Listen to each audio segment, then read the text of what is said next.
मित्रहो नमस्कार. काल मी जरा आजारी होतो, रिहायड्रेशन झालं होतं आणि तापही आला होता. तर सांगायची गोष्ट अशी, अति खाणं,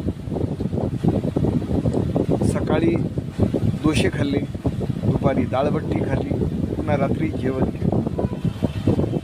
अन्न तारी अन्न मारी. अति खाणं खरंच खूप वाईट आहे आणि तो अनुभव हीच खात्री पहा. आरोग्याची काळजी हीच महत्त्वाची चांगली जीवनाची सोबत असते. आहार हा परिमित आणि सीमित हवा. पोट बोलत नसतं, पोट त्रास सहन करत असतं, परंतु तेच पोट जेव्हा अति होतं तेव्हा त्रास तो अनुभव हीच खात्री असते. पहा मित्र, लक्षात घ्या, सीमित खा, आनंदी राहा. जीवन हे फार महान आहे.